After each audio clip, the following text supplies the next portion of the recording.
You're listening to the ESO Network, your station for all things geek.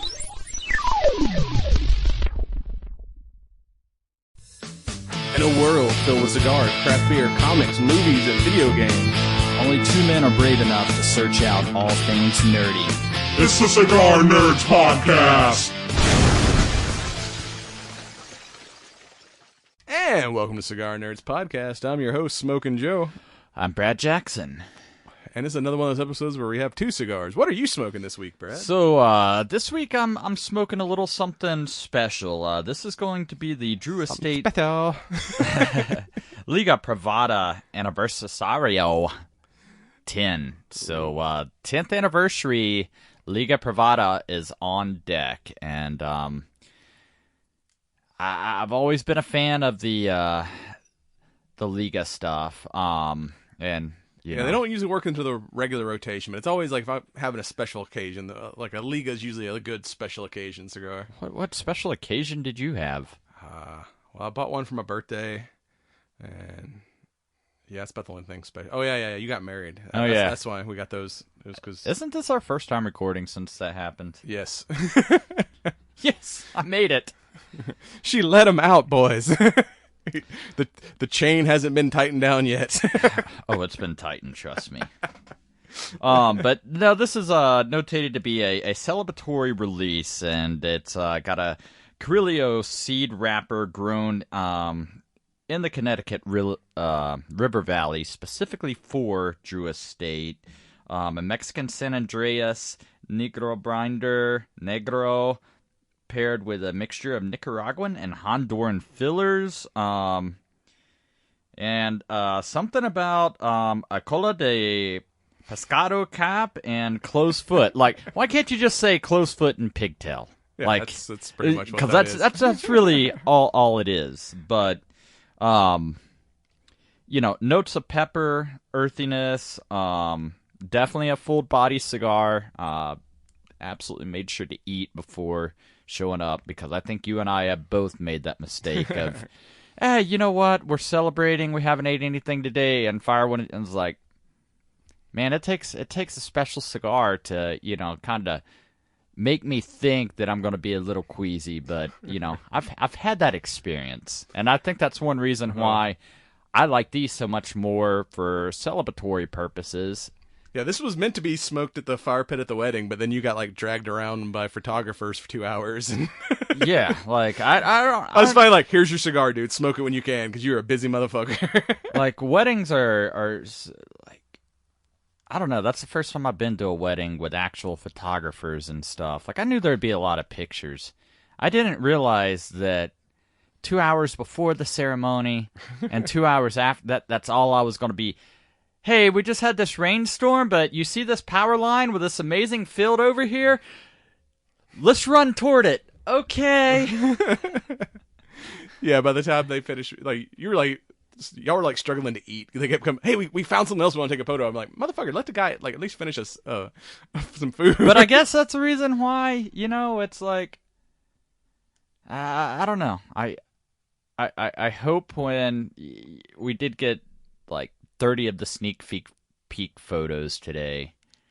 So, hopefully it's worth the amount of money, because, dude, I'm definitely in the wrong business. Yeah. Like, you hit it big being a podcaster or a YouTuber, I will absolutely be your photographer.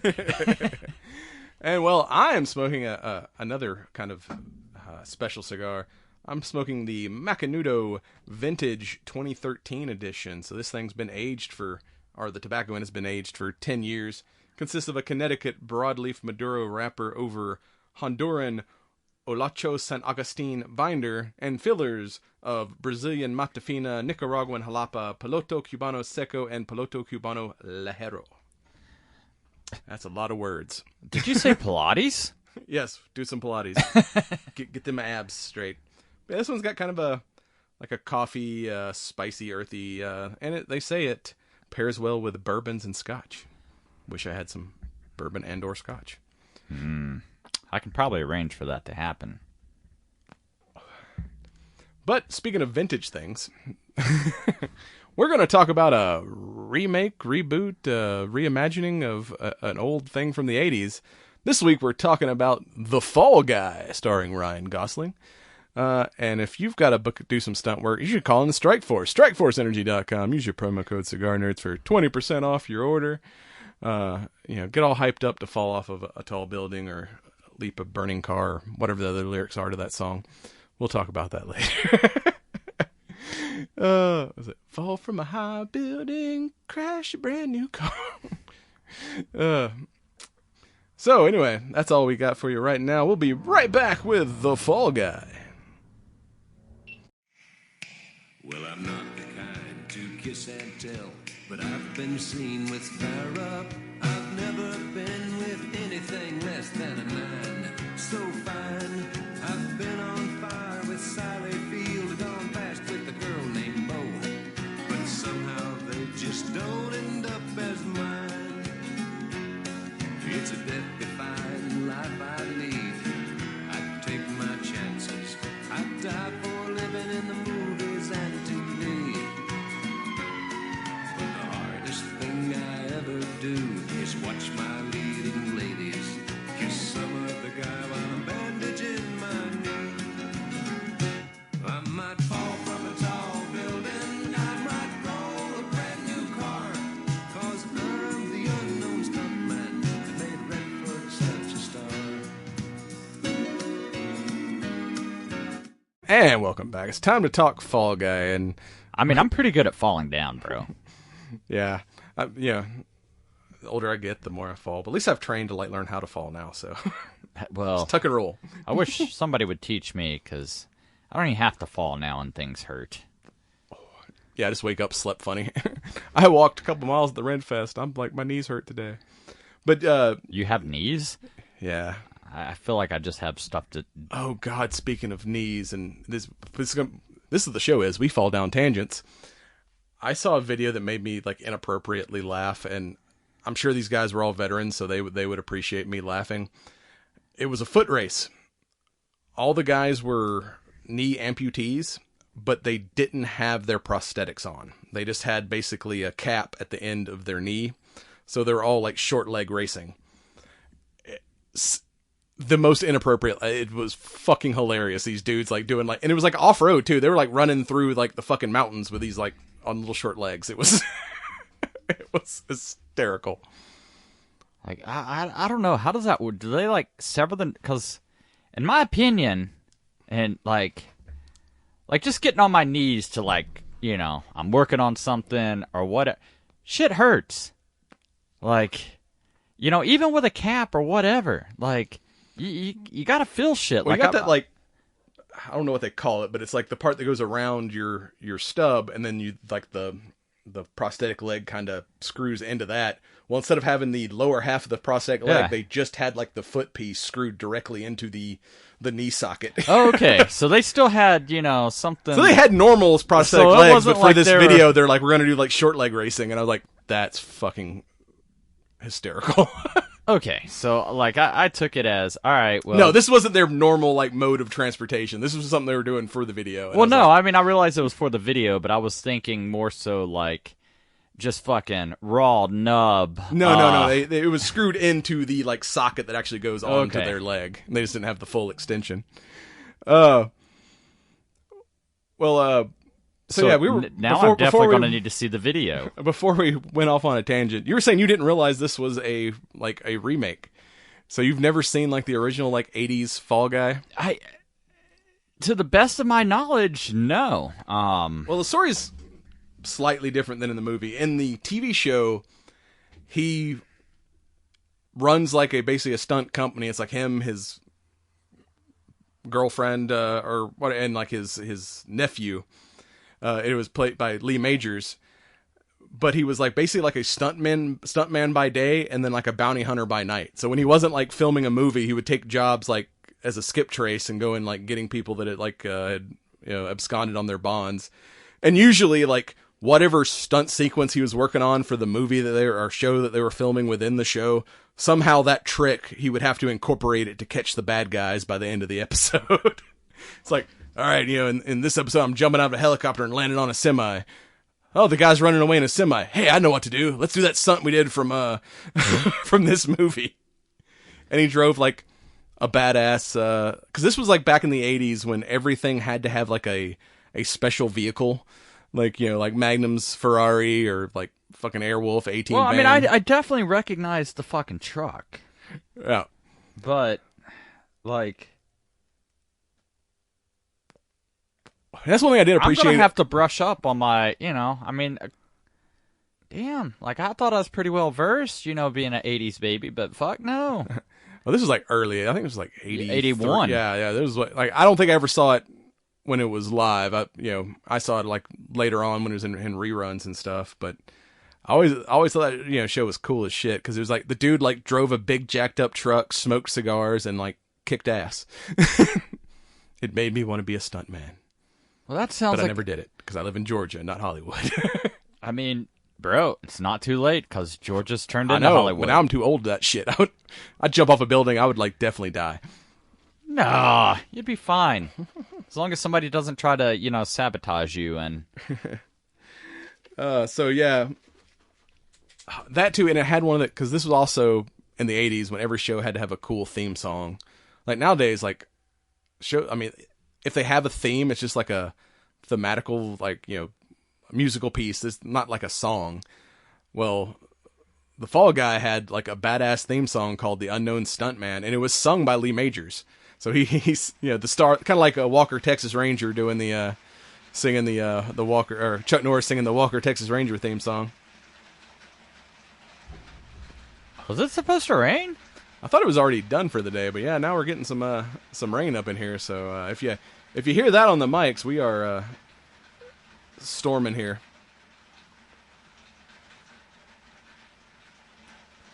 As long as it doesn't do like this morning. I thought we got a mini tornado. Ooh. Yeah, it was rough this morning. But yeah, I don't know. I kind of miss that aspect though, because like the new sitcoms that have been revived on Netflix and the Amazons and all that kind of stuff, like they're not catchy. Like no, most of them it's a musical sequence with the credits. They're not like a cool theme song. Like because back in the '80s, everything had to have like a pretty badass like theme to go with it. Whether they intentionally meant to make it badass or not is, completely, subjective. I mean, Airwolf, Knight Rider, fucking Magnum PI.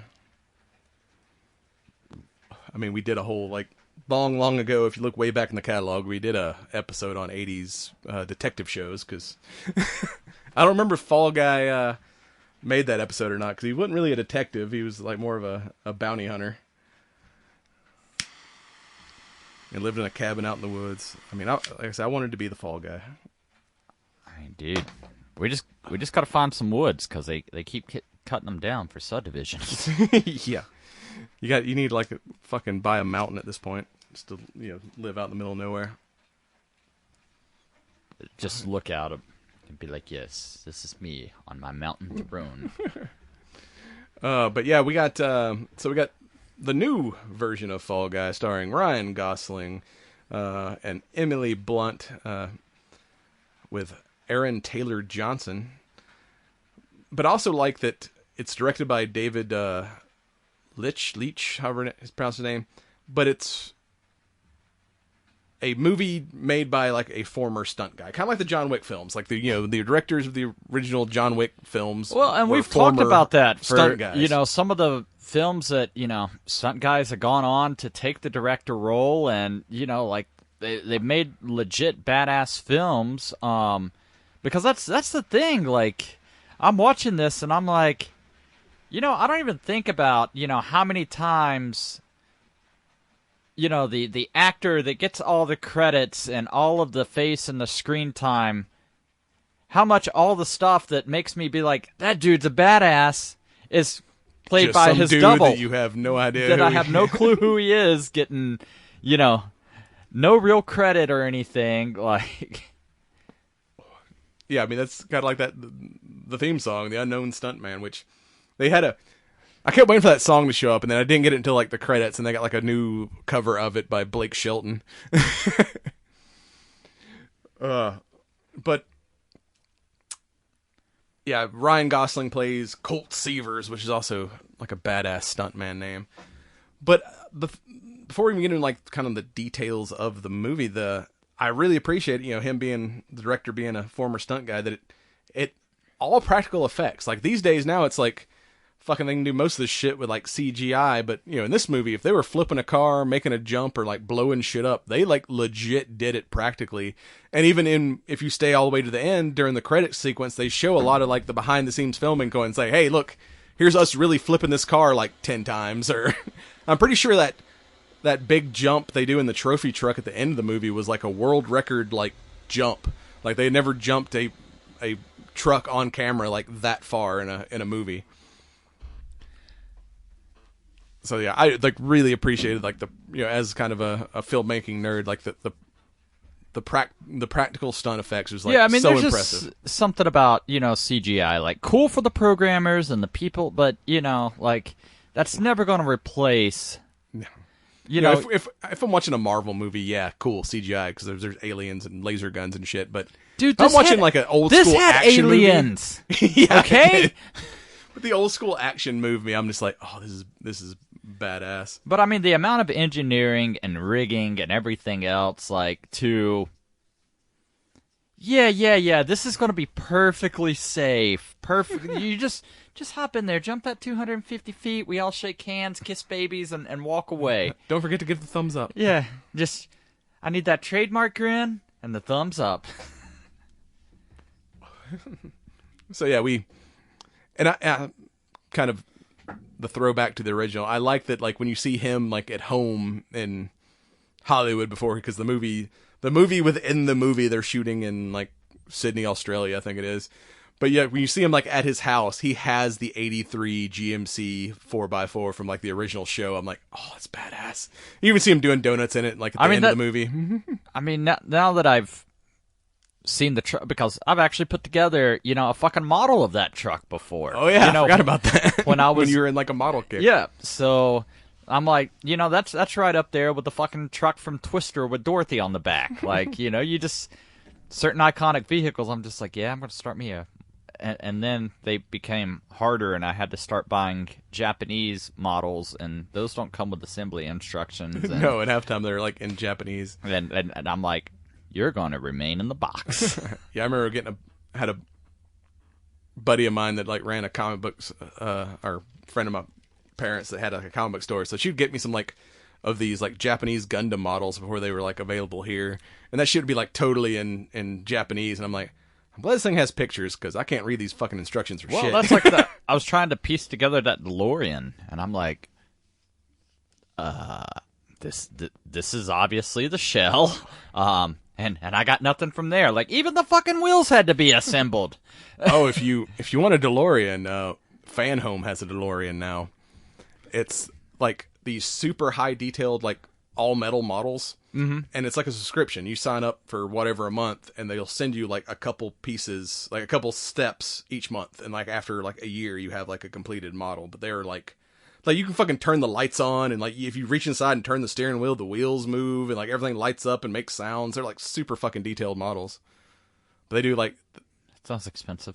Yeah, it's like $50 a month, and it takes you like a year to build the thing. So you end up paying like $1,000 for this fucking model by the end of it. I've gone to Barnes and Noble, you know, buying the little fucking metalwork. No, suck. I'll break a tab. But they changed the what they have licensed, so like the models are only available. So right now they have a DeLorean is part of their like 3 or 4 models, because they had at one point a Millennium Falcon, and this thing was like 3 foot long. It was fucking huge, but yeah, that's been retired. They did an Ecto 1 and a Knight Rider. You just gotta buy your Lego kit, bro. Yeah. Just suck it up.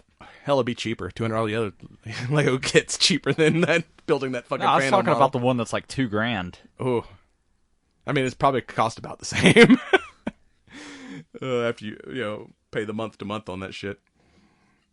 Oh. So yeah, we got Ryan Gosling, Colt Seavers, and the movie starts with him in the midst of filming. He's basically, and the guy who, he's a Tom Ryder, Aaron Taylor Johnson, future James Bond, apparently. I'm pretty sure he was like doing a impression of Tom Cruise. I mean, his name is like fucking Tom Ryder. Tom Cruise. Sounds similar. And like even like the movie, like they were like look like Mission Impossible ripoffs, and so he had basically starts. He's like his stunt double for like. Well, shit, I even like the throwbacks to Miami Vice and shit later on in the film. Like he was like, that was my first job as like a Miami Vice stunt show guy. Oh, but I'm pretty sure because Aaron's like an English dude. He even sounded like Tom Cruise. Like he sounded like he was straight doing a fucking coked out Tom Cruise impression through this whole movie. And I appreciated it. Well, part of me really wants to see the movie within a movie. Like, yes. So, go get him, Space Cowboy. Like, yeah. Colt breaks his back on a stunt, filming the latest Tom Ryder movie, because apparently the safety cables that's supposed to like slow him to a stop were too long or something like that, and he ended up actually hitting the ground and breaking his back, and he thinks he screwed up and gets out of stunt work. But at the time he's dating a camera operator. Well, he's like too ashamed of himself because he blames himself for this accident, so he kind of just ghosts her, and then he gets this call from Tom's producer, like, hey, we really need you, like, come back for one last, you're the best, like, I need some help. Like, the director, like, specifically requests you. And he's like, no, I'm not doing it. And he's like, well, it's Jody, your ex-girlfriend. This is her first movie. And if you don't come help her out, the movie's not going to get made. So he's like, fuck, all right, I'll do it for her. But yeah, her first movie is a star-crossed space love story between a space cowboy and an alien queen called Metal Storm, which is the most badass name for him. It sounds like that should be like a fucking like band name. Going to see Metal Storm at the Palladium. Go get him, Space Cowboy. Yeah, it looks so silly, like the sequences they're filming, but I'm like, this might actually be badass. Like, I kind of want to see. Well, no, like you're seeing like like all of the effects go, and I'm like, this is the movie in the making right here. Like, yeah, we're just gonna record behind the scenes to make this in a thing, and like this is legit how they're doing all this shit. I mean, they probably shot enough of those fake action sequences that are like, that should be like. When because right now it's in theaters and you can rent it. If that shit comes out on Blu-ray, they have to have like a short version of Metal Storm, or at least like a Metal Storm trailer on the. Well, no, this will be features. Like fucking the Grindhouse films, and it's like now featuring Machete. Like, no, that has to be a movie. Like, if enough people get there's behind so many this, fake trailers that became from movies that became like. It started off as a joke. I mean, hell, Thanksgiving was the same way. It was a joke from Grindhouse that someone's like, we got to do this a real movie. So yeah, all y'all, write the people in charge. Tell them like we want to see Metal Storm starring, what's it? Goddamn Aquaman. Jason Momoa. Yeah, Momoa. That's who replaces Tom Ryder.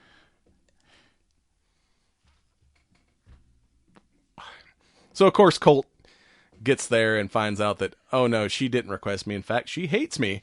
And the producer's like, hey, I just told you that to get you out here. Here's the thing. Tom has gone missing, and we're not gonna be able to film this movie without him. So you're a stunt man. No one will notice if you're like missing. Like, you need to track him down. You use your stunt skills to investigate this and track down, figure out what happened to Tom. He's got into it with some shady characters, and you need to, be a detective and go find him for us so her movie doesn't fail. Do it for her. And he's like, all right, fine, fuck it. But like the initial stuff with like him and her, like where she's like, it's like his first day back. He's like, I haven't done a stunt in like years because of my back, and like I'm still kind of scared. And like, all right, we're gonna put you right in this like car chase where we're gonna flip a car 9 times. Good luck, buddy. But after that, they're like, all right, fine. If you're gonna be on the film, like, let's film this sequence where you get blown up and thrown into a rock, and just keeps like, that take just wasn't right. Let's do this one more time. Just keeps like fucking just like hitting him into the rock like over and over again. How many times can we light this man on fire? Yeah, light him on fire, hit him into the rock, and she's like, hey, let me tell you a little bit about your backstory. It's about a space cowboy who who just up and leaves this girl, and like can they get together? Like, they finally like starts like talking. He's like, I don't know, maybe like Space Cowboy was ashamed of it, like having this whole like breakdown of their relationship. God, I would suck so badly at that because she's like, no, we're not going to have a private conversation among adults. Get that man a bullhorn. Yes, like.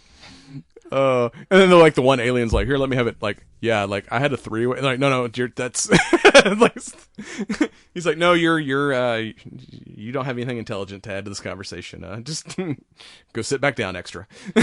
Although those suits were pretty badass, though. Yeah, no, it's like, I mean, the fake Hall H like trailer reveal at the end of the movie, like you said, I'm like, God damn it! Now I kind of want to see Metal Storm. Like you see, like the crazy. And this year at Comic-Con, there's going to be an actual trailer.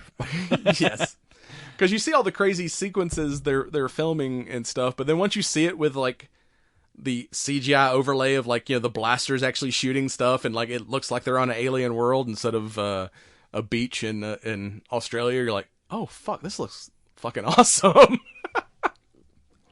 That's that movie magic, man. Hell, and it probably wasn't even shot in Australia. It was probably in a parking deck in Atlanta. That's where all the fucking Marvel shit gets shot. With a fake Sydney Opera House in the background. Oh no, they actually filmed in Sydney, Australia. So at the Disney Studios Australia. Well, I mean, knowing they were in Australia, I mean, it only makes sense that somebody goes missing because everything in Australia is out to get you. Yeah, I'm surprised we didn't have more,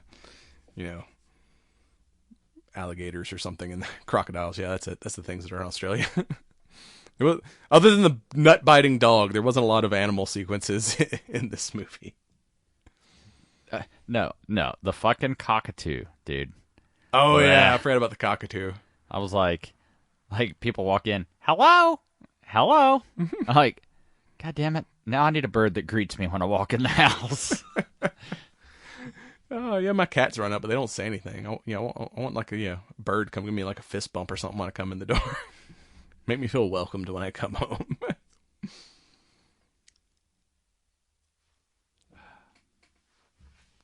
No, I want a dog and to learn French. Yeah, so in his quest to find Tom, he's like, oh, let me go talk to his assistant, because his assistant knows like everything. So he tracks her down to a dog park. He's like, oh shit, what the hell's what's the fucking dog's name? Jean Paul or something? Yeah. He's like, it's not to be confused with Jean-Claude Van Damme. He's like, I love this dog. I did a movie with him. Like, I can't believe Tom kept him. He's like, yeah, because he had this trick where he would like, bite people in the nuts on command. He thought that shit was funny as hell. And so like and then bad guys show up and kidnap the girl because she's got some incriminating video on her phone, or Tom's phone. And he's like, come on, buddy, we got to go save her. And like him and the dog in the fucking, and that's too, like we talked about the badass original truck. Of course, they're like, as soon as he gets to Australia, he's like, hey, I need a vehicle. Like, here, take one of these. They're product placement for the movie, so don't break it. But it's like the modern version of the truck from the original. It's like a brand new GMC, like extreme off-road. I'm like, oh, this thing's badass. And I saw one in real life the other day, like at the cigar shop. I'm like, damn, I wish I wasn't poor. I would totally buy one of these. This thing looks badass in real life. But yeah, him and the dog, fucking, like, he's like, quit your whining, dude. Like, strap up. Like, fucking going off jumps and shit. And then they get in that fucking total the truck and end up in the back of a like dumpster and shit. And he's just like telling the dog, like, it's like a buddy cop thing, because he's like, talking to the dog, and the dog's doing everything. He's like, dude, bite this guy in the nuts. And he's like, what are you waiting on? And he's like, oh, okay. Just giving the dogs commands throughout this fight sequence. He hasn't quite figured out that this isn't part of the movie. Like, this is real life, bro. Like, yeah, like the fucking gotta save the girl. Water bottles like underneath the accelerator. He's looks on. He's like, "What are you doing, dude?" And he's like, "Oh, sorry." And he goes out and pulls the thing out from under the brakes thing to stop the car. But that whole sequence was fucking badass, dude. All of the sequences were. Yeah, the ones they were doing for the fake movie, and then the ones that he was doing in the fake real life were all pretty badass. It's like, hey, maybe all this like stunt training you did actually pays off, and you can be a. Well, I mean, dude, even him going back and he's like, yeah, I just park cars. I drive valet. Yeah, the guy pisses him off, so he takes his fucking Charger drifting. Like all the Mexican dudes at the Mexican restaurant are like, hell yeah. They're like, you can tell it's not the first time he's fucking done this. They're like, oh, we got an asshole customer. Send Colt to get his car. That could be me. He's out there fucking slinging donuts, and the guy's like, it's a rental. Don't do it. I mean, it's literally on the contract to abuse the vehicle. That's like everybody buying these retired police cars. I'm like, don't do it, bro. I know what we put those things through. Ain't my car. That motherfucker's been driven like shit. Cold start, 0 to 90. That's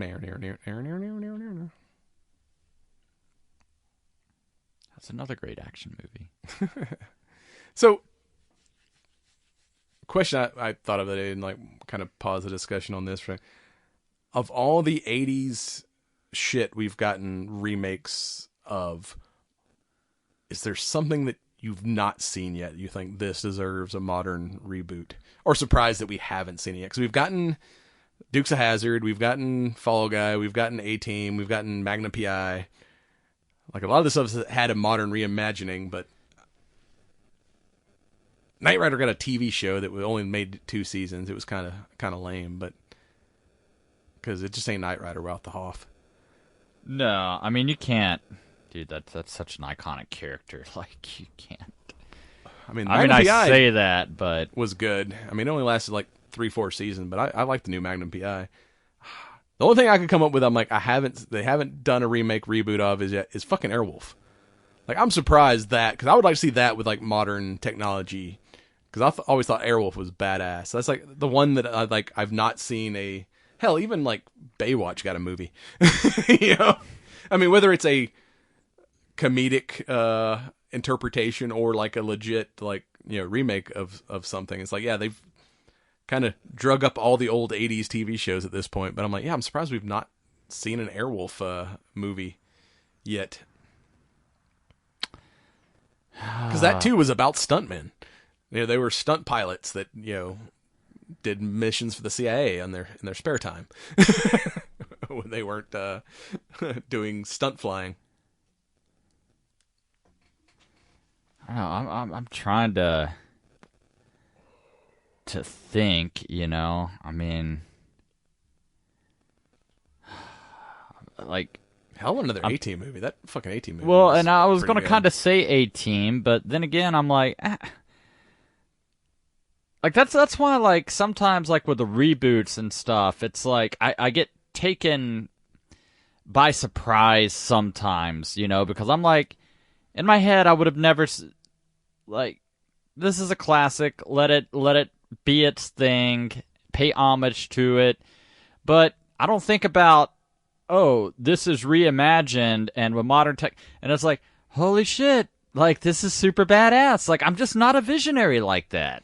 I mean, because that's why I say Airwolf too, because like they did all those like flying sequences without CGI. Like you could do some like legit aerial combat and make it look cool. I mean, you saw what they did with like fucking Top Gun, like doing that, but with like souped up helicopters and shit is basically like, you know, Top Gun with helicopters. I mean, I think they could make a really badass Airwolf these days. Like I'm thinking like Rambo and shit like that, but I'm like, dude, hell, we're still getting. I mean, we just got like a new Rambo movie a couple of years ago. Oh, that doesn't count. But I don't. What do you want? You want Blue Lagoon? God. I mean, hell, we're about to get another Twister movie. Yeah, but it's got nothing to do with the original or anything of that nature. Hey, I'm pretty sure the same truck's in it. That looks like the only star that's returning. This is the Dodge Ram. I didn't see anybody else in that trailer from the the other movie. Like originally, it was supposed to be, you know, but then as more and more details, they got further and further away. I don't know. What about Maximum Overdrive? Oh shit! I forgot about that. That was a good movie. That, or you know, like I don't know. I always liked Enemy Mine too. Yeah, that was we spoke about when Lou Gossett died. That was a Great fucking movie. Oh, fucking Iron Eagles. Like a modern version of Iron Eagle. That might be dope. I don't know. After I saw Top Gun, I want more jet fighter movies. Dude, I've been getting big into the sim world, right? So I saw a guy that's got a actual flight simulator, but his setup is on almost like a lathe. So it's just got, I'm mounting. Oh, so it'll like tilt when and he pan. barrel rolls, like this bitch legit barrel rolls. I think I saw a video of like, that. I was like, oh man, that would that end up looks fucking so puking. insane. Yes. Play Star Fox in that thing. Do a barrel roll. Do a barrel roll.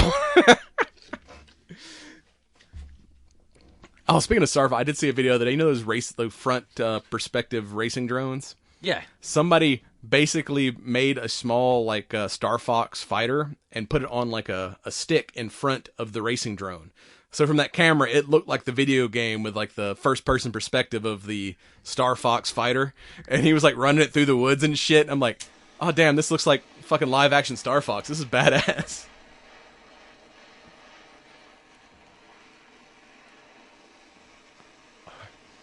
But yeah, back to to the side quest of this movie. Yeah, like when he goes to his This house. whole movie was a side quest, okay? When he goes to Tom's apartment, and there's all these props and shit from the movies, and he ends up meeting the bird and getting in a fight with his current girlfriend. She's like, I don't know, man. We had a big party and he just disappeared. I don't know where he's at.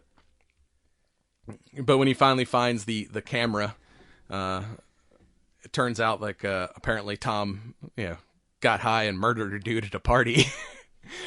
And by kicking the fucking stuntman and his current stuntman, and the dude fell and broke his neck. So he's like, oh shit, and then it turns out that the whole reason that they called him there, the twist was that we're gonna frame you for this murder Tom did, because we can do the fucking cool we 3D scanned your face and told you it was for the movie, so we're gonna actually edit and make it look like you were the one that killed your rival stuntman, and we're gonna frame you for this whole thing because you're close enough to looking like Tom that with a little CGI we can. Well, I mean, fast forward to where we are now. Even AI, yeah, fuck, you don't even need a body double at this point. Yeah, exactly. That whatchamacallit, what the hell is that shit that makes it look like someone's talking? Deep fakes, yeah. With the deep fake technology that nowadays is fuck, you probably won't even need a 3D scan of. I mean, hell, they can even CGI, not CGI, but AI voices if they got enough samples of what people sound like. I don't know. Question everything, believe nothing. Yeah, unless I see something in person these days, I'm I don't believe shit. But even if we see it in person, what if it's a hologram? Goddamn robot. What if we are in VR right now? You should have paid for the upgrade, because this is the if this is the game you're playing, no, it ain't worth it. At least put in the cheat code and give me a Ferrari or something. Damn. No, we're just that sim that you lock in a. You lock when you build a house and you remove the doors and see how long the Sims can survive. That would make so much sense if life is just a big simulation of the Sims, because inevitably you can build all kind of cool shit, but inevitably you get bored and you turn Godzilla loose on your city, or you like you said you build a pool and you remove the ladder and watch your Sims fucking drown because they can't get out of the pool. Eventually you get bored and start fucking with your creation. Goddamn, that is probably the greatest evidence for we're living in a sim. Now that I'm thinking, I'm ah, fuck. All the bad shit that happens in life is some bored alien kid who fucking with his Sims. We're just the pawn. And some scheme that we can't even. Yeah, when we get the reveal of I like his homeboy too, who was one of his proteges, I guess, who's now the stunt director. And like they communicate with like, he's always like saying like different movie quotes to him, and he's like, having to guess what is. I like that dude. I feel like that's your and my dynamic where you'll reference the thing and I'm like, where's that even from? You're like, I'm talking to an idiot right now. Like, dude, this is only blah, blah, blah, blah. No, it's that I'm slightly autistic and my autism is movie quotes. It's like, I can't remember what I did yesterday, but I can remember some lines from some movie like 30 fucking years ago.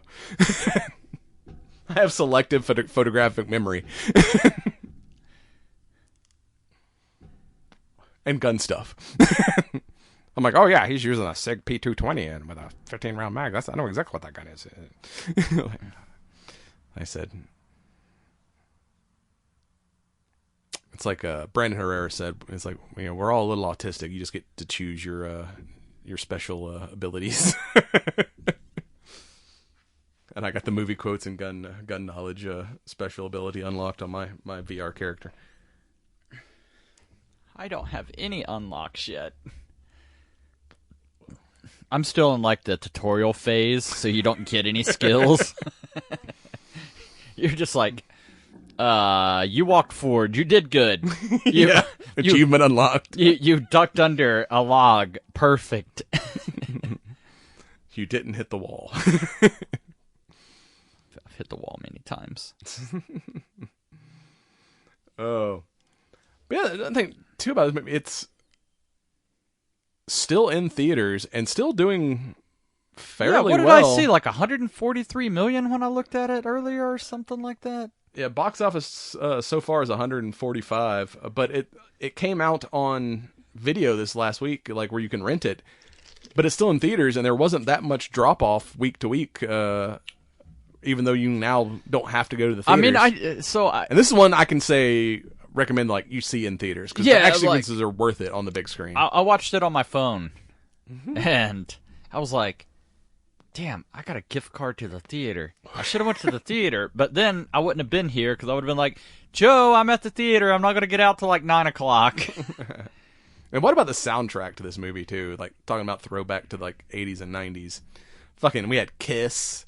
We had like, and like covers too of like, oh yeah, when they're in the karaoke bar and stuff like that, and some fucking Journey. I mean, the whatever.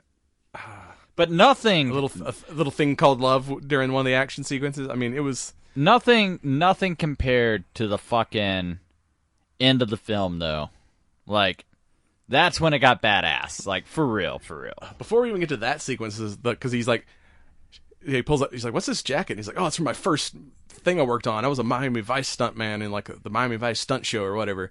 And so he's like, "I used to like jump boats like 5 times a day, with my hand tied behind my back with my blindfolded." So when the reveal that Tom's the actual bad guy and they're trying to frame him for murder, he's like, "Well, we're just gonna make it a murder-suicide. So we're gonna douse you in gasoline." And he's acting like he's begging for his life, and he's really just getting a mouthful of gas. So when they light the lighter, he just like fucking spits fire on the dude, and then escapes, and then getting this epic fucking boat chase. And like he calls the girl too, and he's like, "Listen, because she, earlier she asked him something, and he just gives her the thumbs up. She's like, I hate it. Y'all never fucking talk. All you something just give you the thumbs up. And he's like, hey, the thumbs up is because that's the way we were raised and trained to like not show pain or fear. But let me tell you something. It fucking hurts every time. Every time I fall, it hurts. But the only thing that would hurt more is losing you.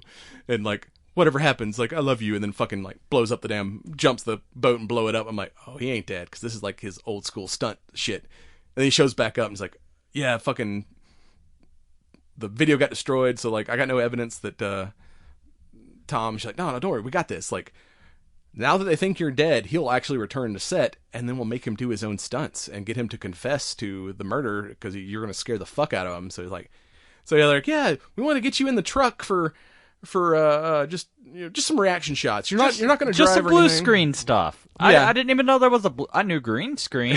Yeah. What the fuck's a blue screen? That's the new shit. That's what they do all in the Marvel movies. Is that why you got a blue tarp? That's because my roof leaks. But are you doing some side hustle content that nobody knows about? Is that where all these new toys are coming from all of a sudden? Check out my OnlyFans.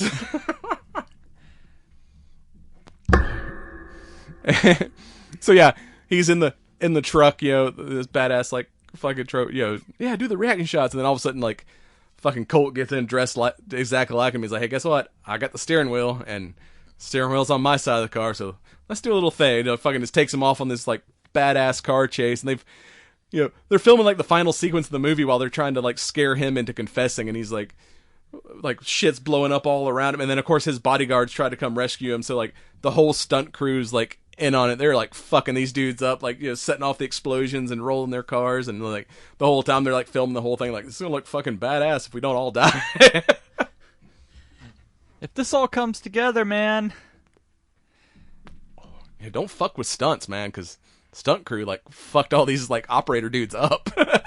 Well, I mean, you know, you sort of got to know how to choreograph, you know, fights and stuff. You know how to take falls. You know how to get, you know, fucking ran over by vehicles and Oh yeah, when he's trying to before that, they're like, the girlfriend tells him like, hey, he used to hang out with this drug dealer at this club, and he goes to the club, and he's like, nah, I'm not drinking. And like, get him like a fucking Shirley Temple, and they lace his drink, and he's like tripping balls, and like the fight sequence while he's tripping balls, and there's all these like fucking animation and shit going on. I'm like, no, that was dude, cool as fuck. It was the fucking unicorn, bro. Yeah.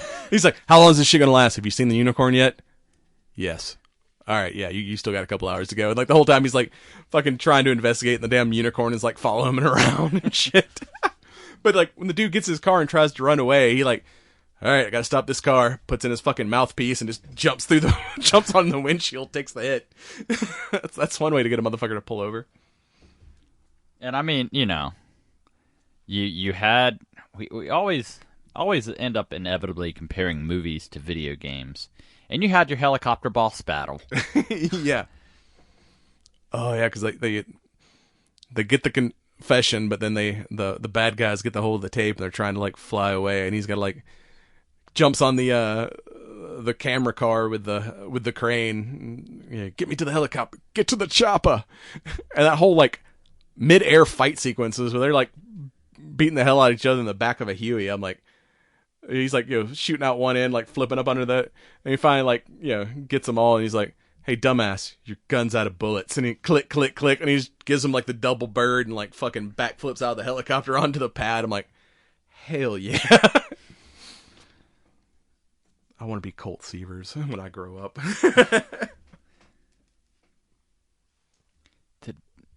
Did we grow up too fast?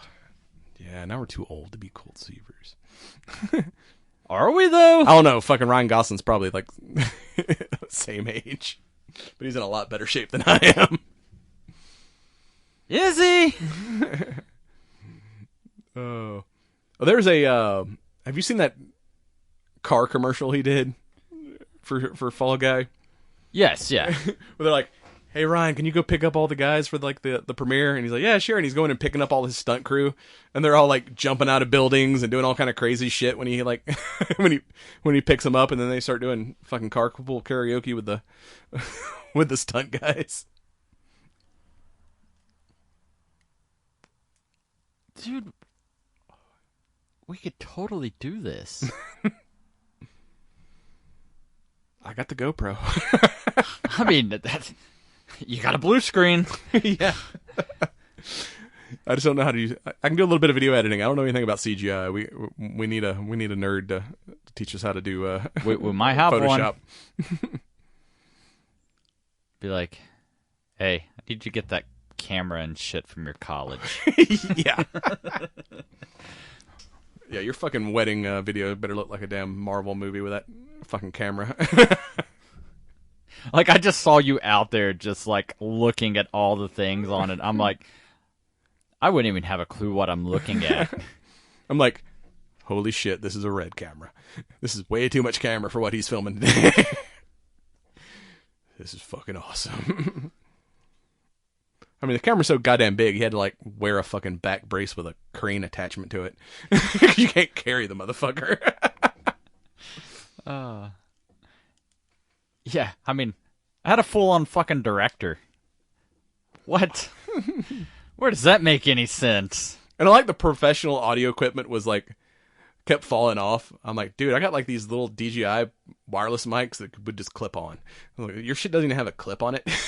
Yeah, exactly. Probably costs way more than my fucking audio setup. And My shit's got magnets. I got some gaff tape. Yeah, it doesn't stick to this fabric, and we have no belt loops to have a belt to secure anything to a waist.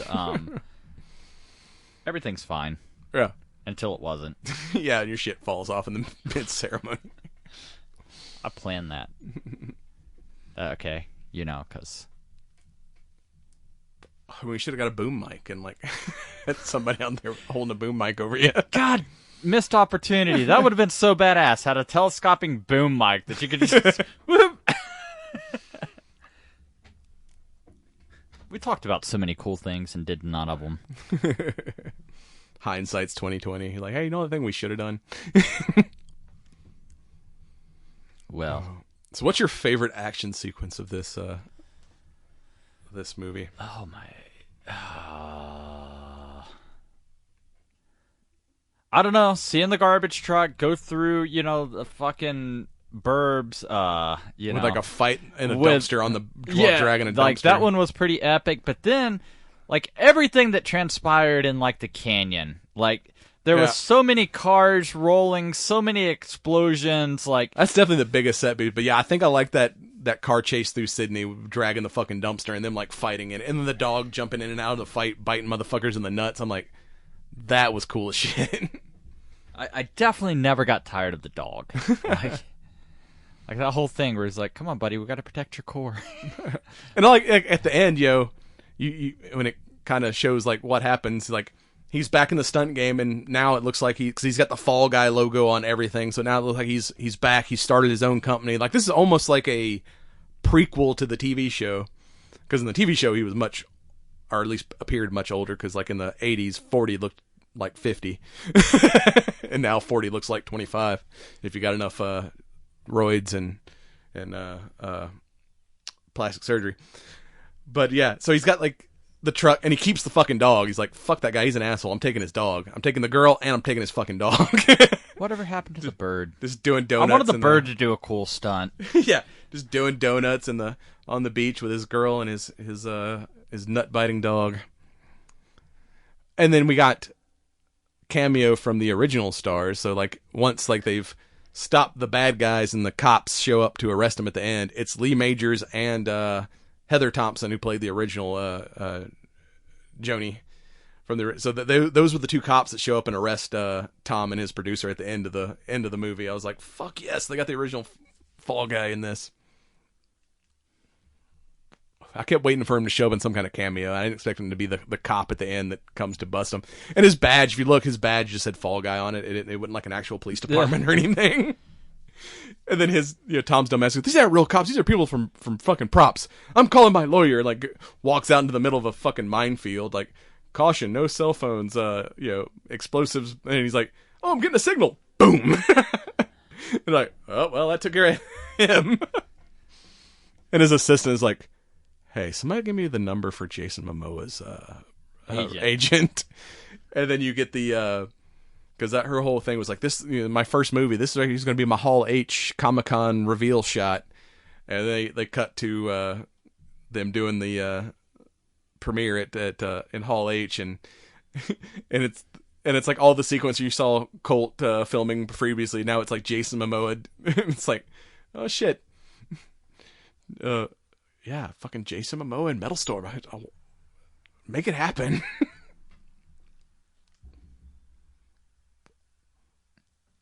I don't, there's been this weird trend where we kind of speak about things and and then they happen. So, Metal Storm, 100% gonna be a thing. And or at least a video game. It has been. I'd play that game. I think there's already a no, it's Bullet Storm. Yeah. But then you got the I like that, kind of the smaller sequence. It wasn't really a stunt sequence. Is when she calls him. She's like, I'm having trouble figuring out how to wrap up the movie. Let me get your opinion. And she's like, and they're again secretly talking about their relationship. She's like, what about a split screen? And they go. They're doing all the things because he's still high as shit. But they're doing all the things they're talking about in the while he's looking and finds the dead body in the in the bathtub. Well, him and the unicorn. So next time we check into hotels, We should probably order the fruit platter. Yeah. Let's just try that and see what happens. Can I get a fruit platter? I was like, yeah, here's the key to the room with the dead guy. What the fuck was I supposed to do with the dead guy? What kind of fruit platter y'all selling in this hotel? I expected drugs and hookers. I got a dead guy in a bathtub. This is some bullshit. Bro, it's Weekend at Bernie's. That's basically what they were trying to do. We're going to CGI him together and Weekend at Bernie's. Yeah, so his whole... And then you also find out that, like, you know, that Tom actually set... not only did he try to frame him from the murder, he's the one that made him change the settings on the drop rope so he would break his back, because he was, like, jealous of, like, the stuntman. I do all my own stunts, which I don't. But the stuntman's getting way too much camera time. Like, I need to take him out because he's making me look bad. So it's like, you know, his whole act. He's like, what the fuck? I didn't fuck up. You fucking sabotaged me, you son of a bitch. But yeah, that final like jump in the truck into the fucking alien spaceship and then rolling it and all that shit. I was like, that too is like, I'm pretty sure that was like a world record like jump from what I heard. I mean, they announced it several times in the film, but like, we got this cool thing called the interwebs, Joe. You didn't Google to see if it was a true record or not? No, because stories are much better if you don't verify their accuracy. Hey, we're real media. Real media doesn't tell the truth. Why should we? Everything is fake news. Are you even listening to this podcast right now? We could just be AI. I mean, nobody's listening to this podcast right now. This episode's been pre-recorded. Dun, dun, dun.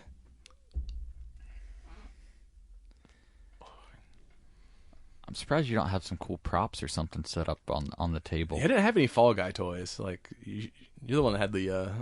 I think I still have like an old like Hot Wheels truck, but it's like in storage somewhere. Yeah, I didn't have any... I could have brought my sword. I bought at Renfest, but I don't quite fit the theme. I don't know. That might have been one of them alien weapons that they were using in the Space Cowboy and with his ninja sword. Yeah. So you think this one's get a sequel of the further adventures of Colt Seavers? Because like I said, there's almost like a prequel to the show, because like, the show he's kind of operating as a bounty hunter and detective guy by, you know, when he's not filming movies. I think if we got some kind of sequel, I mean, whatever happened to Gail? Did we confirm she's dead? No, only Tom got blown up. Gail got arrested. So Gail calls in some Hollywood hard hitters or some shady underground, you know, prison gang type shit, and assassins come after Colt Seavers. Well, one character that wasn't in this movie that was in the TV show was his nephew Howie, which was like a young up and coming stunt guy. So we get like the sequel where now we have Howie and Colt's having to take him under his wing and teach him to be a badass stuntman like him. Or do we fast forward and, you know, now Colt's got a son? Yeah. We get like a Top Gun type deal. We get like, you know, whatever Glenn Powell is or Miles Teller is the young up and comer. That, or we get the Fall Girl. I could see that possibly being a thing. I mean, they gender swap everything these days. I could see we get a girl version of the Fall Guy next. I mean, dude. Or maybe we just get Metal Storm. And that's the sequel. Or something happens. Like, how crazy would it be to be like Metal Storm and like the audience starts watching it, you know, for the Metal Storm, and like halfway through you find out this is not the movie at all. Like this is the Fall Guy sequel. Yes. Yeah, instead of the making of the movie in the movie, now we get the movie within the movie. The movie within the movie within the movie? Now you're getting it. Fucking Inception or whatever. What a twist! And I like when they showed them within the movie setting up those stunt sequences. I mean, like all the shit they're doing was like, at least from the outside, appeared to be like how you would actually set up these stunt sequences. I was like, that's kind of cool that they're showing like the detail of what these people actually do in like, you know, real life. I mean, it was basically a movie was just like a love song to like the stunt community. Which, I mean, it's a community that, dude, like, highly, highly underrated. Like, that's like the, I can't remember her name, but she's like a huge Australian lady who's like a huge stunt woman that Quentin Tarantino like put her in Death Proof, and it was playing a stunt woman, and then you find out that like, oh yeah, she's like, you know, was Uma Thurman's like, you know, stunt woman on Kill Bill, and like had this huge like stunt career, and it's finally she gets to play herself pretty much in a movie, and I'm like, it's kind of cool to see these like people who've made all the Hollywood actors look cool all these years finally getting a little bit of a spotlight turned on them. yeah, well, I mean, the people that have gone from stunts into the directing seat, dude, like, I haven't seen a bad one yet. Like, Yeah, fucking John Wick. There's a couple others that I'm just blanking on now that, like I said, are former stunt guys that are in the director's chair now. So as we kind of bring this car in for a landing, what do you think of your cigar there? it's delicious. The spices there, it's subtle, but man, the complexity of this with the earthiness, notes of espresso. I'm almost ready to get married again, so you can buy me another one. Yeah, and this Because I have a feeling, I don't know what the price point on this was, but I have a feeling this is one of those, you know, that you hinted not the usual rotation. So I mean, it wasn't one of those like, you know, $100 sticks, but it was a 20-something, $30 stick, depending on where you get it. So it's better than our $10 everyday smokes, but it wasn't like stupid expensive. So it's one you can afford to get another one. Did you smoke one of these? Yeah, I smoked mine. 'Cause I bought two. I bought one for you and one for me, and then we both got busy and it started raining, so I ended up smoking mine when I got home the next day. And it's good. It's peppery. I like the pepper, and it's like a kind of a hint of sweetness, like a little bourbony. Where this one, it's kind of coffee. It's like a spicy coffee. It's like spice, pepper, coffee. It's almost like I put some habanero honey in my coffee one day, and it's sweet, but it burns a little. I like it. See, I'm weird. Like, I have not jumped on the spicy drink bandwagon. Did you try one of the spicy margarita things? Yeah, those were pretty good. Especially, like, I got one toward at first, I'm like, this is cool. And then I got one that was, like, at the bottom of the pitcher because they pre-mixed all the shit. So it still had jalapeno seeds. And that last one I got, and I'm like, ooh, now this is actually fucking spicy. I like this. This alcohol hurts a little. It's right up my alley. But that's all we got for you this week. We'll be right back with some science. Well, I'm not the kind to run and hide. When I come close to danger, I ain't never been afraid to take the fall. Yeah, I'll fall. I'll walk the wire through rain and fire. Go fast and I'll go slow. Somehow I get stronger through it all. It's a death-defying life I lead, but I take my chances. I die for living in the movies and TV. But the hardest thing I'll ever do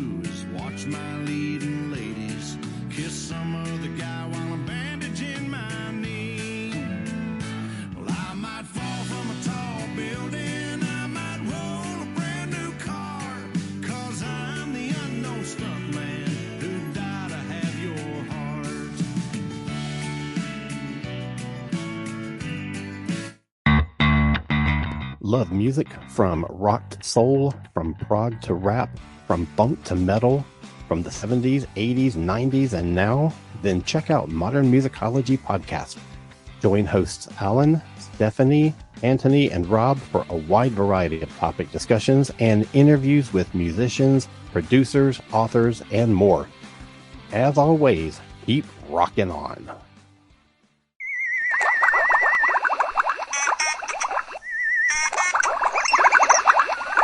Yes, science!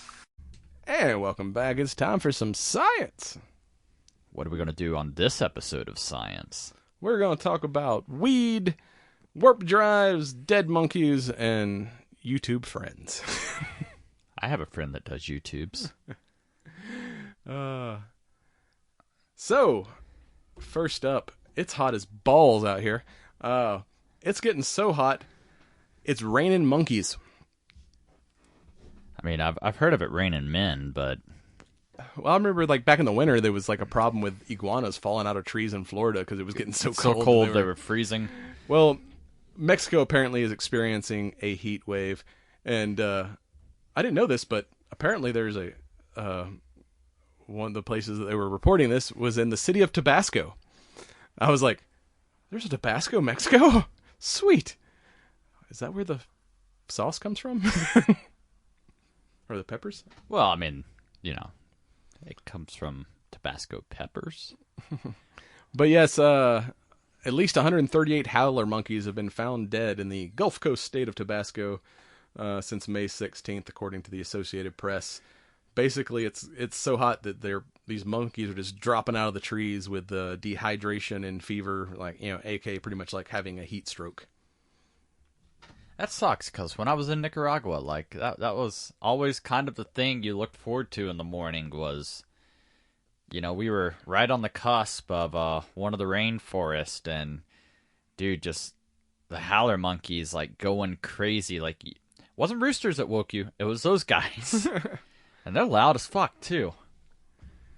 Yeah, so it's like, yeah, they're finding monkeys with symptoms of heat stroke, dehydration, malnutrition, or, you know, other things that they're not 100% sure what's causing the problems, but, you know, heat is excessive heat is the current running theory. So if you happen to be in Mexico, like, wear your hard hat and, you know, look up for falling monkeys. You don't want to get spanked by the monkey. You want to spank the monkey. How long were you working on that one? I literally just came up with that one. It just popped into my head. Well, a new, you know, all you familiar with Star Trek, you know, we've been hearing of warp drive since the 60s. Well, apparently a new model suggests that warp drive may be actually achievable in the real world. You know, there has been studies on this, but the studies have kind of required basically a non-existent energy source known as dark matter, that are negative energy, that they've never actually, it's only theoretical, never actually observed in the real universe. But authors of a new study claim to have found mathematical proof that warp drives can be in fact built without the need for exotic fuels. According to their calculations, the interplanetary transport system can feasibly be constructed using traditional and novel gravitational techniques to create a warp bubble that can transport objects at high speed within the bounds of known physics. So, like, now we're actually getting closer to shit being science and not sci-fi. I mean, what happens when, like, all the things that were sci-fi, like, become reality, and we're just stuck with, like, what's the next reimagining?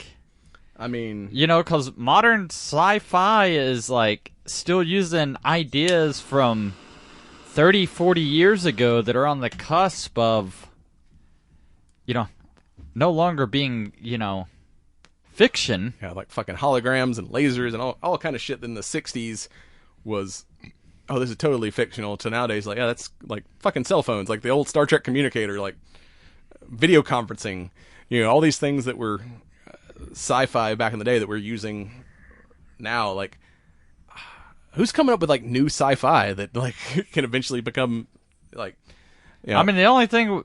maybe like mech suits but that's even things that they're kind of working on these days. I mean, we're kind of far off from flying cars and Iron Man suits, but there's at least kind of working prototypes of that. Yeah, who's going to come up with the next movie, like fictional thing that, you know, inspires the next generation of scientists to build some cool shit?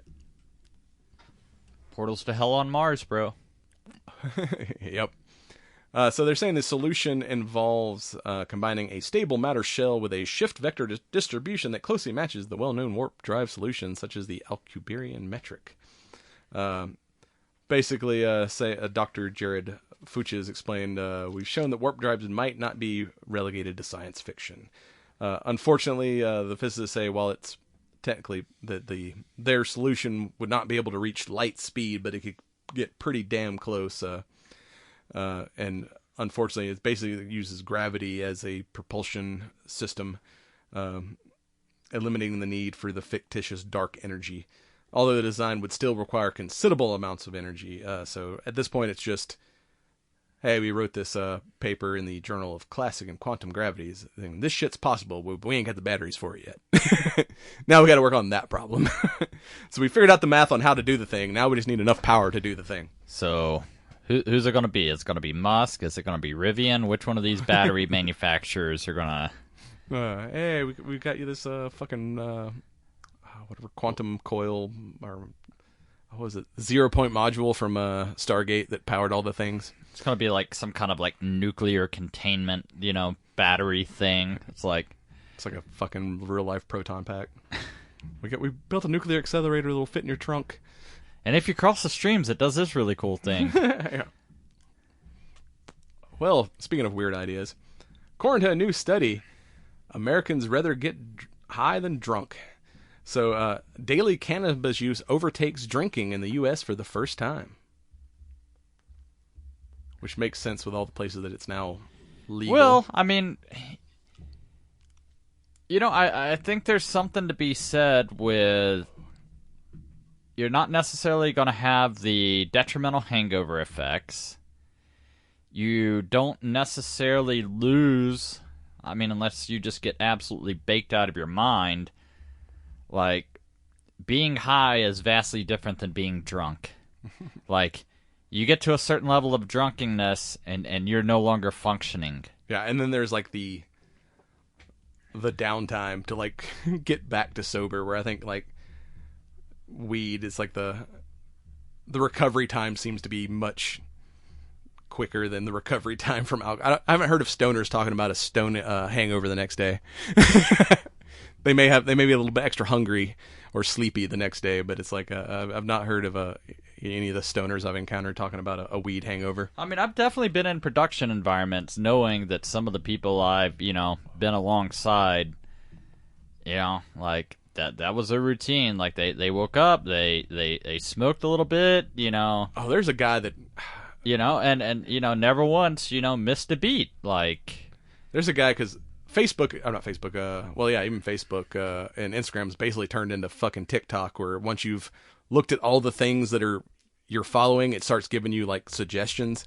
And there's this one guy I've come across, I think he goes by Stoner Gump, but he's a construction worker in real life, but he just gets baked as fuck and does these videos. And that dude, those, like, inflatable costumes like we see in Dragon Con? Yeah, absolutely. He basically built one of those with it was like some kind of like DeWalt blower, and just basically forced weed into the suit and built like a walking bong, and just got obliterated. He's like, I'm going to space, and this is my rocket ship. Well, I've seen like at some of the festivals and stuff where they have like this fucking a leaf blower, and then just a fucking zipped up enclosure that you step in, and the leaf blower fires up, and yeah, he did that in one of his videos too. He had it was basically like one of those Christmas like giant like snow globes, but he hooked it up to a leaf blower and got inside of it and like smoked himself out. It was it's fucking hysterical. I'm like, yeah, so it's like I don't know if it's because of the legality of it or just social media, but yeah, it's like, yeah, according to study author Jonathan P. Calkins from Carnegie Mellon University, who looked at data from the National Household Survey on Drug Abuse, as well as the National Survey on Drug Use and Health, determine how usage rates have changed between 79 and 2022. So yeah, and they claim, major shifts in U.S. drug policy has resulted in the fluctuation in cannabis consumption going way up than it used to. So yeah, it's like still overall, there's more drinkers in the U.S., but as far as the daily drinkers versus daily smokers, the stoner population has skyrocketed, overtaking regular alcohol use for the first time. So fire one up if you're, we still live in a non-legal state unless you're doing the Delta 8s or the yeah, but I heard that even that, like the THC derived Delta 8s, like you can get stoned as fuck, but they're looking to put those on the banned list, and the problem is you still test positive. So they if you're working a job where you have to take a drug test, they can't tell the legal shit from the illegal shit. You're still going to get into trouble if you are a partaker. So yeah, check your local laws and regulations before following this trend. And in another study, parasocial relationships make us happier than our friends do, apparently. So yeah, I mean, that's true. I disappoint you a lot. Demo Ranch never disappoints me. Exactly. And he does a lot cooler shit than I do.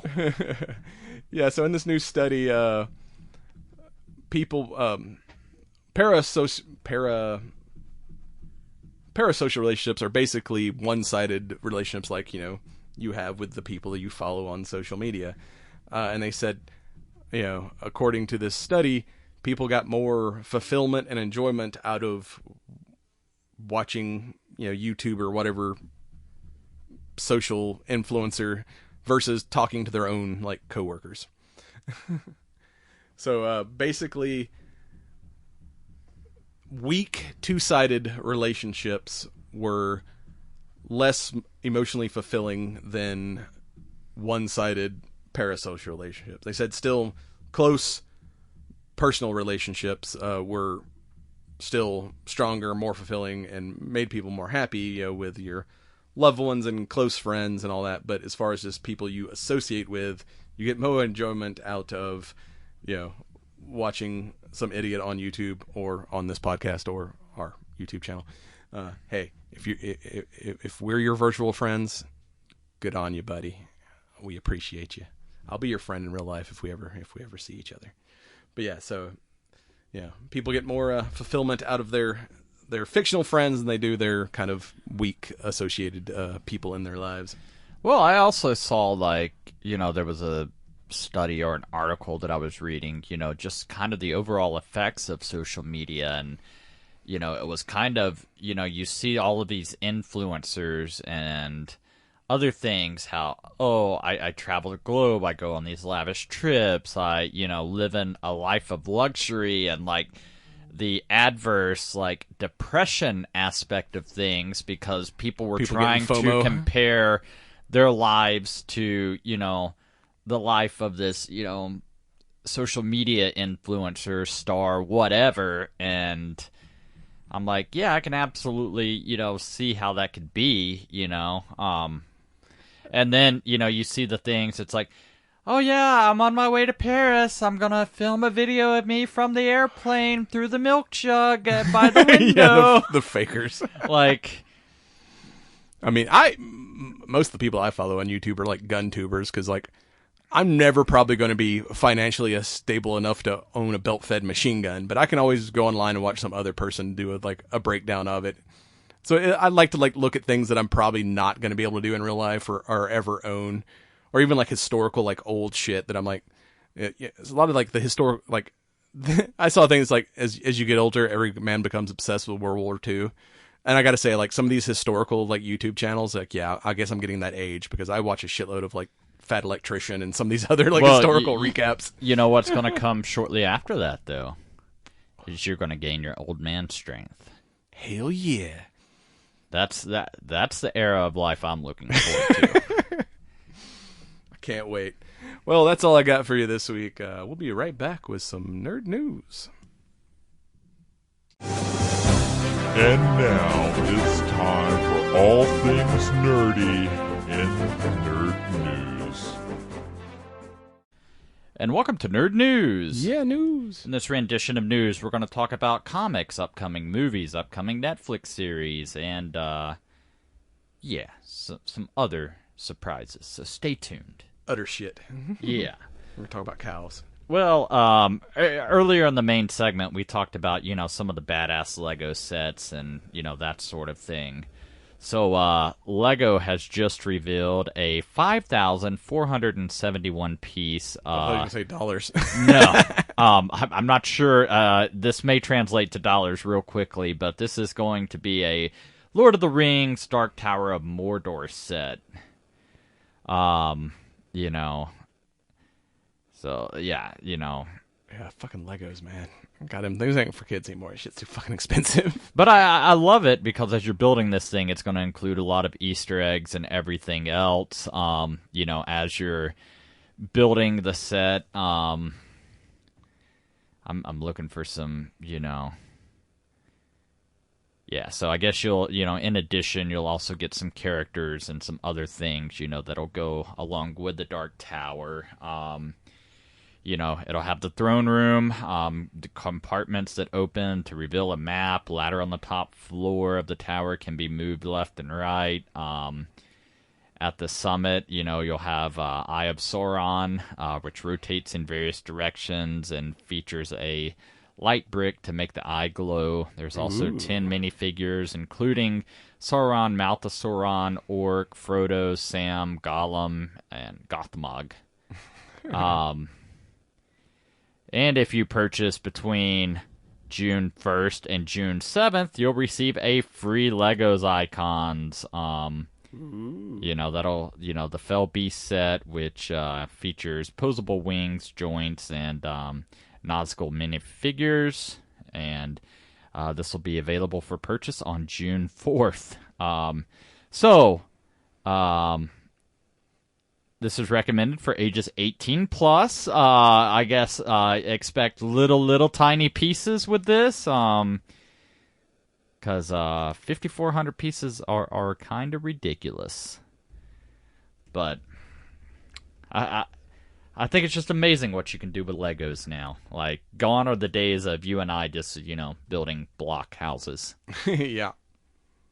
But as we move right along, Witcher Season 4 promo teaser, we get Liam Hemsworth as Geralt of Rivia. That reveal, too, is kind of... because it looks like him from the back, and then he turns to look at the camera, like, oh, it's not him. Yeah, absolutely. Like, such a tease. The link that we'll share will include some, set photos and official images that were shared online. Blah. But, it was purposely, I think, done in, the gloomy, foggy type area just to mask everything. People are still complaining. As the internet does. Yes, absolutely. That was Cavill set a pretty high bar. We'll see if Thor Jr. can stand up to it. Yeah, absolutely. So I guess they're shooting these final two seasons back to back. Season 5 already, has been touted as marks the end, but yeah, I guess we'll see if that truly holds or not. Money talks. Yeah. I have a feeling there's going to be a lot of people that will be like, fuck this, there's no Cavill, and might not give it a chance. But yeah, absolutely. We'll see if it's worth it or not. Well, speaking of worth it, Deadpool and Wolverine has broken the R-rated movie pre-sale ticket records. Yeah, that's insane. That shit doesn't come out for what? Yeah, I mean, we're still, 2 months away, and ticket sales started up this week, and so many fans have pre-bought tickets. The pre-sale record has been broken for highest sales in R-rated movie history. after just one day, the movie sold almost $9 million worth of tickets. Hells yeah. Yeah, I don't know. Like, this is probably going to be one where it's strictly going to be a theater full of Deadpool versus Wolverine.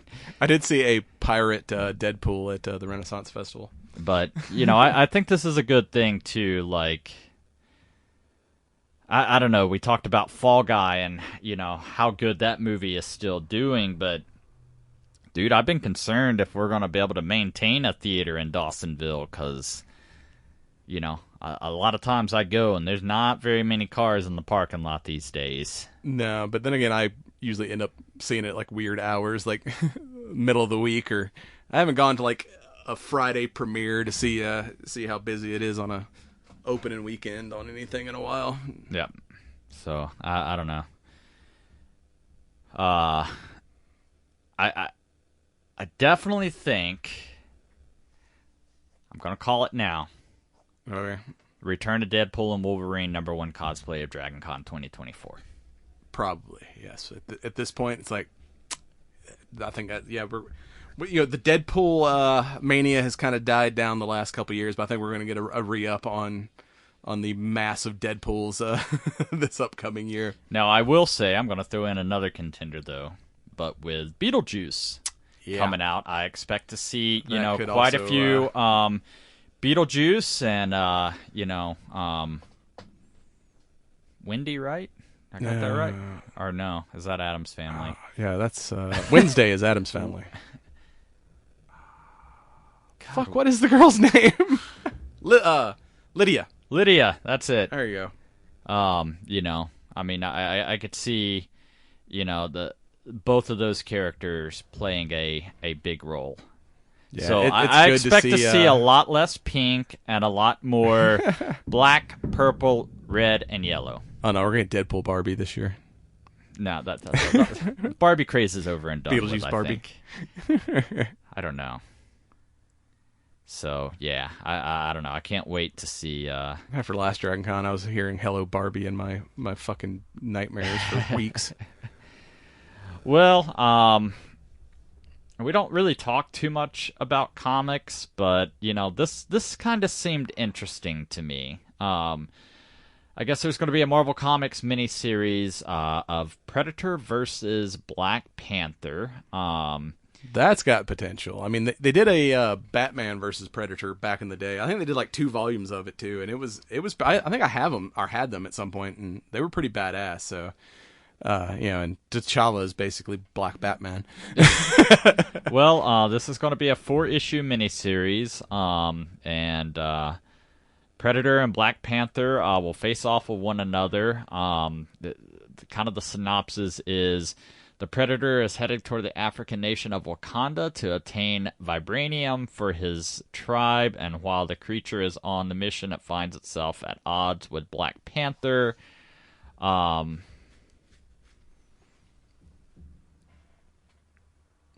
mean, we got the movie, Prey with Predator versus Indians. I mean, Predator versus the Marvel Universe. That might be a decent movie.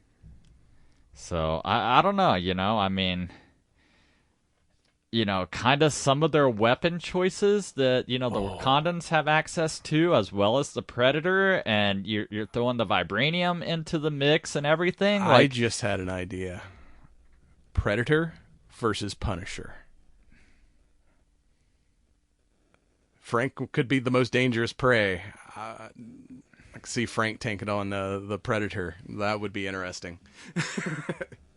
So, dude, I all right. How do we get in touch with Benjamin Percy and so? Has anyone got Feige's number? Yeah, Benjamin Percy is going to be the writer, and Chris Allen, Ken Lashley will be the artist for this miniseries, and like somehow we got to get a hold of their Twitter handles or something and be like, hey, like next Predator versus Punisher. But I will say that Percy goes on to state that if you're a comic nerd, I will feed you. If you're a movie nerd, I will feed you too. And if you've never read or seen anything about Predator or Black Panther, you can get fed as well. I want these to be evergreen titles, and the best way to accomplish this is honor the legacy while not overly burdening the reader with continuity homework. Sweet. This series is set to debut on August 21st. And we alluded to, Beetlejuice already. Shit, you've already said his name too many times. Fuck. Nah, you got to say it like Beetlejuice, Beetlejuice, Beetlejuice, okay? Fuck. Here he comes. But yeah, we got our first full trailer of Beetlejuice, seeing good old Michael Keaton back in the striped suit. Just dude can do no wrong. I mean, it looks it looks legit. I'll say that, and this might just be, trailer magic or whatever, but it looked to be more fun and enjoyable than Keaton returning to do Batman. Maybe. I mean, and it might just be, the portrayal is why I kind of said, kick right square in the nostalgia. Yeah. Yeah, Beetlejuice is probably one of favorite old school movies. So, yeah, I do like the late stage sequels versus remakes. So it looks like they've got most of the band back together, with the addition of Wednesday, aka what's her name from Jenna Ortega. Yeah, Jenna Ortega playing the daughter of Lydia. Dude, she's gonna be a rock star. She's in. She's everything. already kind of blown up, but I only see her blowing up even more. And rightfully so. All the newer Screen movies. I mean, we got a season 2 of Wednesday. I think they're working on filming that now. So yeah, she's definitely on the rising star at this point. She's going to be in everything for the next couple of years, probably. Well, we know for sure she's going to be in Beetlejuice, and folks can see that in theaters starting September 6th, 2024. Any other news, tidbits, anything you want to share with the folks at home? I think that's about all we got for you this week. I will be at River City Steampunk Expo this upcoming weekend, so if you're in the Louisville, Kentucky area and want to have a smoke, hit me up. Check us out on cigarnerdpodcast.com. We're on the ESO Network at esonetwork.com. We're on Instagram, Facebook, and Twitter at Cigar Nerd Pod, and we're on the YouTubes at Cigar Nerd Podcast. Get your shirts at realmensmokecigars.com. Get your energy drinks at strikeforceenergy.com. Promo code Cigar Nerds. And with that, I'm going to leap off a tall building. Peace. And this has been a recording of the Cigar Nerd Podcast with your hosts, Smokin' Joe and Brad Jackson. Join us next time for more adventures in nerddom.